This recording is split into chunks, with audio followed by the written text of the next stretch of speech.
Taliwas sa lumabas sa pahayagan ngayong araw, nilinaw na Malacanang na hindi nagbitiw, kundi nag-extend lang ng leave si Health Secretary Enrique Ona. Pero ayaw naman sagutin ng palasyo ang tanong kung may tiwala pa rin ang Pangulo sa kalihim. Saksi si Teresa Andrada.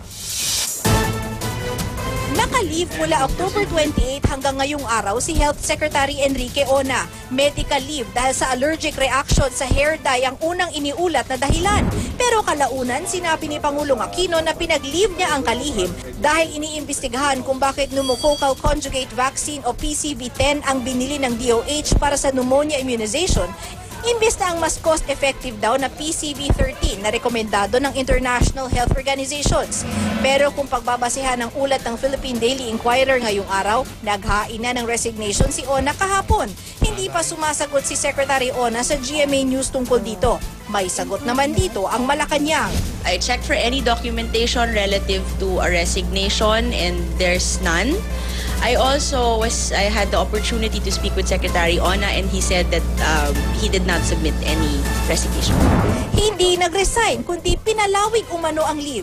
Yan daw ang iminungkahi kay Ona ni Executive Secretary Paquito Ochoa nang magkausap sila sa telepono. I have no information as to how long the leave is. However, I do know that it is not indefinite. Bago pa man matapos ang leave ni Ona, naisumiti na raw niya ang paliwanag sa issue ng mga bakuna. Medyo makapal po siya, so marami din pong mga annexes na sinubmit. So mukhang kakailanganin din po ng panahon para i-assess yung contents. Mula nang isumiti ang report, hindi pa nagkakausap ang Pangulo at si Ona. No comment naman ang palasyo nang tanungin kung may tiwala pa rin ang Pangulo sa kalihim. Nakasalalay raw ang kapalaran ni Ona sa DOH sa resulta ng assessment ng Pangulo sa kanyang paliwanag.